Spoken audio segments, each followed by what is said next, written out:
ये हमारे पास FCFS एल्गोरिदम है, first come first serve algorithm, जो हम लोगों ने ऑपरेटिंग सिस्टम के अंदर पढ़ा था। उस एल्गोरिदम का हम लोगों ने अब प्रोग्राम लिखना है, ये इसके प्रैक्टिकल का पार्ट है। ठीक है, शेड्यूलिंग एल्गोरिदम्स जितने भी हैं हमने उन सब के प्रोग्राम्स करने हैं।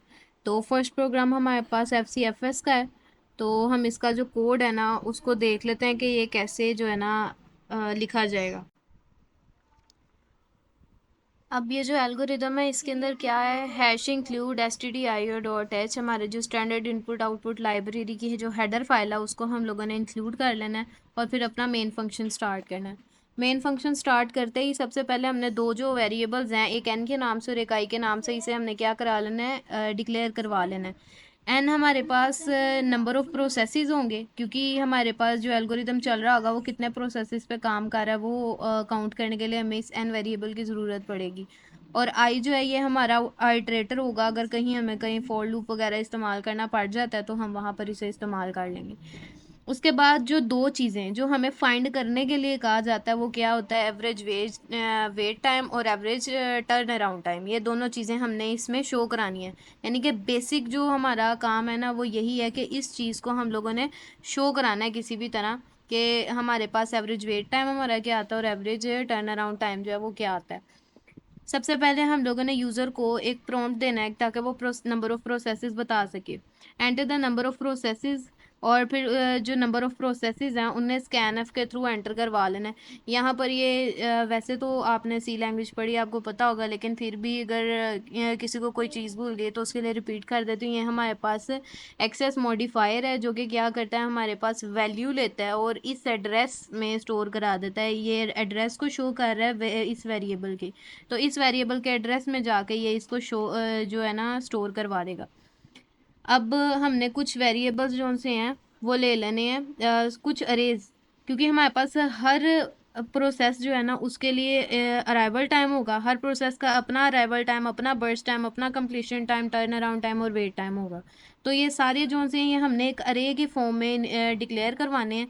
और फिर हमने अराइवल टाइम और जो बर्स्ट टाइम है, ठीक है, अराइवल टाइम और बर्स्ट टाइम वो हमने यूज़र से लेना है। यूज़र से लेने के लिए हम लोगों ने क्या करना है, प्रिंट करवाना है सबसे पहले उसे arrival time for the process percentage d. Access modifier किस चीज़ को लेगा, i+1 को। अब ये i+1 क्या है, i+1, क्योंकि ज़ीरोथ इंडेक्स पे हमारा फर्स्ट प्रोसेस पड़ा होगा तो हमने तो ज़ीरो नहीं ना वहाँ पर लिखना, हमने तो प्रोसेस नंबर 1 लिखना है, ज़ीरो प्रोसेस तो होता ही नहीं। तो इसलिए हमने 0+1 यानी कि 1। तो enter arrival time for process number 1, हमने जो भी अराइवल टाइम होगा वो ले लेना। इसी तरह हमने बर्स्ट टाइम लेना है और फिर वो लूप जो है वो 2 पे चला जाएगा, इसी तरह 3 4 5। तो जितने भी प्रोसेसेस होंगे उन सब के लिए हम लोग क्या कर लेंगे, इनको यूज़र से ले लेंगे। अब ये जहाँ तक हम लोगों ने प्रोग्राम लिखा है ना उसके अंदर हमने ये इतनी चीज़ यूज़र से बनवाई है। ठीक है, यूज़र से कहा कि नंबर ऑफ़ प्रोसेसेस एंटर करे, उसने नंबर ऑफ़ प्रोसेसेस एंटर किए, लेट्स से उसने 3 एंटर किया था। तो 3 एंटर करने के बाद उसके पास एटी की अरे गई थी और बीटी की अरे गई थी थ्रू फोर लूप, और बारी बारी वो क्या कर रहा था, एक पहले फर्स्ट प्रोसेस का अराइवल और बर्स्ट टाइम लिया, फिर सेकंड प्रोसेस का अराइवल और बर्स्ट टाइम लिया, फिर थर्ड का अराइवल और बर्स्ट टाइम लिया।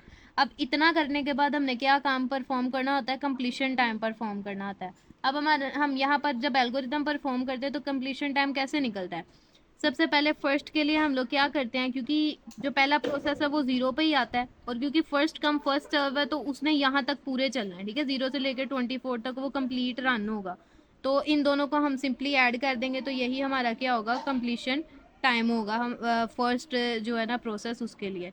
फिर सेकंड जो सा प्रोसेस है, ये जो प्रोसेस आया है इसका बर्स्ट टाइम क्या होगा, इसका बर्स्ट टाइम होता है पिछले वाले का, क्योंकि ये यहाँ पर 24 पे ख़त्म हुआ है, 25 से ऑनवर्ड शुरू हुआ है, 25 26 27, यानी इससे और इसे ऐड करने से हमारे पास इसका कंप्लीशन टाइम आएगा 27। और इसी तरह थर्ड प्रोसेस का भी इसमें इस वाले को इसमें एंटर कर दोगे तो यानी कि यहाँ पर आ जाएगा 30। तो फर्स्ट वाले का था इन दोनों को ऐड करने से, सेकंड वाले का इन दोनों को ऐड करने से और थर्ड वाले का इन दोनों को ऐड करने से हमारे पास ये कंप्लीशन टाइम आता है। लेकिन ये काम हमारे पास कोड में कैसे परफॉर्म होता है, ये देखें। हमने कंप्लीशन टाइम जो था फर्स्ट प्रोसेस के लिए उसे कहा कि वो AT0 और BT0 के बराबर है। तो अराइवल टाइम ज़ीरो इंडेक्स पर क्या था, ज़ीरो था, और बर्स्ट टाइम जीरो इंडेक्स पे क्या था, 24 था। ठीक है, ये जीरोथ इंडेक्स है और जीरोथ इंडेक्स पे मैंने कौन सा कहा था कि फर्स्ट प्रोसेस पड़ा हुआ है। ये चीज़ याद रखनी है। ये जो प्रोसेस है ना, मैं इधर लिख देती हूँ 1 2 3। ये जीरोथ इंडेक्स पे प्रोसेस है, ये वाला फर्स्ट पर, और ये है जी सेकंड पे। ये हमारे पास इस तरह से पड़ा हुआ है। तो जीरोथ इंडेक्स का अराइवल टाइम 0 है और जीरोथ इंडेक्स पे बर्स्ट टाइम हमारा क्या है, 24 है। यहाँ पर भी ना मैं साइड पे मेंशन कर देती हूँ 0 1 और 2। अच्छा, तो इन दोनों को हमने ऐड किया और फर्स्ट कंप्लीशन टाइम निकाल लिया, क्योंकि हमें सेकंड वाला जो पार्ट है ना, इसका कंप्लीशन टाइम निकालने के लिए प्रीवियस कंप्लीशन टाइम की ज़रूरत है, क्योंकि इसे और इसे ये दोनों नोन है। अब ये भी हमने निकाल लिया और ये तो हमें पहले से ही पता है, तो इन दोनों को सिंपली ऐड करके इसे निकालेंगे। जब ये भी हमारे पास आ जाएगा तो ये भी नोन हो जाएगा और ये तो ऑलरेडी नोन है, इन दोनों को ऐड कर लेंगे। तो सिंपली हम लोगों ने ये फर्स्ट कंप्लीशन टाइम फर्स्ट वाले इंडेक्स के लिए, फर्स्ट प्रोसेस के लिए फाइंड कर लिया और फोर लूप के थ्रू नेक्स्ट 2 को हम ऐड कर लेंगे। अगर कंडीशन क्या है, अगर अराइवल टाइम एट आई, अब ये आई 1 है तो आई 1 के ऊपर अराइवल टाइम क्या है, 1 है, which is greater than C T I minus one. C T I minus one की वैल्यू क्या है, 24। क्या ये इससे बड़ा है, क्या 0 24 से सॉरी 1 24 से बड़ा है, नहीं है। तो इसका मतलब ये वाली कंडीशन नहीं चलेगी, एल्स वाली कंडीशन चलेगी। और एल्स वाली कंडीशन क्या कहती है कि हमारे पास जो कंप्लीशन टाइम एट आई है, यानी कि सी टी आई यानी 1, इसकी बात हो रही है इस वक्त, ये इस वक्त इधर प्रेजेंट है। तो यहाँ पर क्या करेगा, C T I minus one यानी इस वाली वैल्यू को, और प्लस सी बी टी अरे ऑफ आई यानी कि बी इंटू वन, इस वैल्यू को, इन दोनों वैल्यूज को ऐड कर रहा है। इस जगह पर इस वाली वैल्यू और इस वाली वैल्यू, दोनों वैल्यूज को ऐड करके लिख रहा है। ठीक है, आई होप इसकी आपको समझ आ गई होगी। इसी तरह जब वो दोबारा से, अब लूप खत्म होगा, वो दोबारा चलेगा, आई की वैल्यू हो जाएगी 2। आई की वैल्यू 2, यहाँ पर मैं लिख रही हूँ ए टी ऑफ 2 जो है वो क्या है, ए टी ऑफ 2 ये है। क्या ये ए टी ऑफ 2 की जो वैल्यू है C T I minus one, यानी कि ये C T I minus one, C T I क्या है इस वक्त हमारे पास 2, 2 माइनस वन, तो C T of one, C T of one ये है, 1 ऑफ सी टी ये है।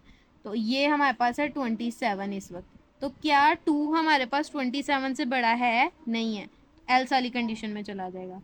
सी टी आई, आई क्या था हमारे पास इस वक्त, 2 था। तो अब इस जगह पर हम क्या चीज़ स्टोर करा रहे हैं, C T I minus one which is 27 and B T into I, B T into I इस वक्त क्या है 3। तो 23 प्लस 3 करेंगे तो हमारे पास क्या आ जाएगा, 30 आ जाएगा। इस तरह से ये वर्किंग करेगा और हमारे पास कंप्लीशन टाइम आ जाएगा। अब कंप्लीशन टाइम भी फाइंड हो गया। अब कंप्लीशन टाइम के बाद हमने फाइंड करना होता है टर्न अराउंड टाइम। अब हम वो फाइंड करेंगे। अब जो हमारे पास टर्न अराउंड टाइम और वेटिंग टाइम है उसे हमने कैलकुलेट करना है। हमें पता है हमारा जो टर्न अराउंड टाइम होता है वो कंप्लीशन टाइम में से अराइवल टाइम को माइनस करने से आता है, और इसी तरह जो हमारा वेट टाइम होता है वो टर्न अराउंड टाइम में से जो हमारे पास बर्स्ट टाइम होता है ना उसको माइनस करने से आता है। तो क्योंकि ये हमने हर इंडेक्स के लिए करना है, इस वजह से हमने यहाँ पर आई लिखा है। आई पहले 0 होगा, फर्स्ट इंडेक्स के लिए वो टर्न अराउंड टाइम और वेटिंग टाइम को कैलकुलेट करेगा, और कैलकुलेट करने के बाद हमने यहाँ पर साथ साथ ही एवरेज फाइंड करते जाना है। एवरेज टी ए टी जो है ना, इसमें ऐड करते जाना है जो भी हमारा आंसर यहाँ पर आ रहा होगा, क्योंकि यही चीज़ होती है ना एवरेज की, हमारे पास हर प्रोसेस का जो जो आया है उस सारे को सम अप करो और नंबर ऑफ प्रोसेसेस के ऊपर डिवाइड कर दो, नंबर ऑफ प्रोसेसेस पे डिवाइड कर दो, तो ये चीज़ हमारे पास एवरेज में निकलती है। तो जो भी हमारा टर्न अराउंड टाइम आता जा रहा होगा उसे हम इधर average of turn around time में क्या करते जाएंगे, ऐड करते जाएंगे। ये आया इसे यहाँ डाल दिया, ये आया इसे इधर ऐड कर दिया, या इसे इधर ऐड कर दिया, वो चीज़ हो रही है यहाँ पर। इसी तरह वेटिंग टाइम के लिए भी हम लोग कर लेंगे, सॉरी ये वेटिंग टाइम है, तो इसके लिए भी हम ऐसे ही कर लेंगे। तो ये फोर लूप के थ्रू हमने सारा काम जब परफॉर्म कर लेना है तो पीछे रह जाएगा जो काम करने वाला होगा कि इन दोनों को अब प्रिंट कराना है, एवरेज टाइम को भी और waiting time, average time turn around time को और एवरेज वेटिंग टाइम को। तो प्रिंट करवाते वक्त हम इसे नंबर ऑफ प्रोसेस से डिवाइड कर लेंगे, तो सिंपली ये हमारे पास एक्यूरेट जो आंसर है वो आ जाएगा। अब इस पूरे प्रोग्राम को एक दफ़ा रन करके भी देख लेंगे।